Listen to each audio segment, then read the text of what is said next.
Hi prospective families. Welcome again to our virtual Experience CA Day.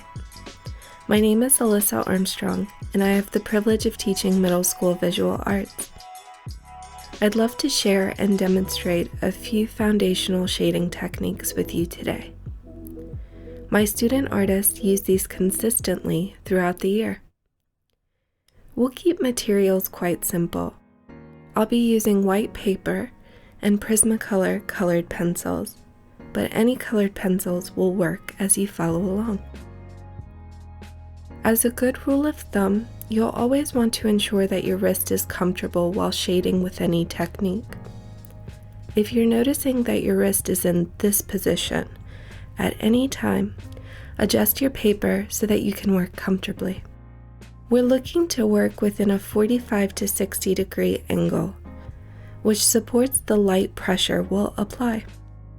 To begin, let's have fun with our most popular technique, blending. While blending, our main goal is to apply smooth value to an object we've drawn. Working in small circles or ovals, begin lightly applying color to a small section of your paper, and focus on creating consistent value. Now, let's build on what we've practiced. My students enjoy creating gradients or ombres of color. To do so, let's choose two colors that work harmoniously and are located close to each other on the color wheel. For example, blue and purple, orange and red, or yellow and green. First, I'll start with my lighter color, blue, and add a section onto my paper with blending. Next, I'll begin adding my purple, but do so with light pressure. I think it's always best to start light. I'll not only add purple next to the blue section, but I'll begin blending purple into the blue a bit. When finished, I'll come back with blue and blend further. To emphasize this gradient or ombre, I'll use a bit more pressure to my edges. You can absolutely use this technique to blend more than two colors, so I hope you'll have fun trying this out in your spare time. Let's continue our exploration with the next technique, hatching.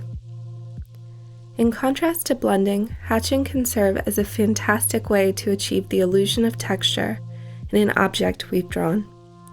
For example, I love incorporating this technique when working on hair or fur. We'll continue to use that 45 to 60 degree angle. Our goal is to work in a parallel motion. In order to avoid harsh or blunt edges, we'll also try to almost flick our wrist up and off the paper towards the end of our hatch mark. Feel free to work with one or multiple colors for developing rich values. Our final technique to try out just adds to our previous hatching technique. It's called cross-hatching. With cross-hatching, you can again develop the illusion of texture within your drawings. Instead of continuing in just parallel lines, you'll also use perpendicular motion.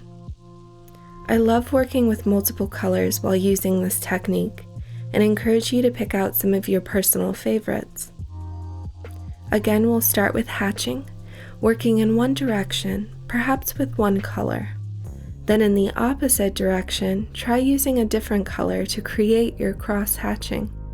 You can do this as many times with as many layers as you'd like. Working with just two layers that cross allows for the paper to show through, while layering many times creates more opacity.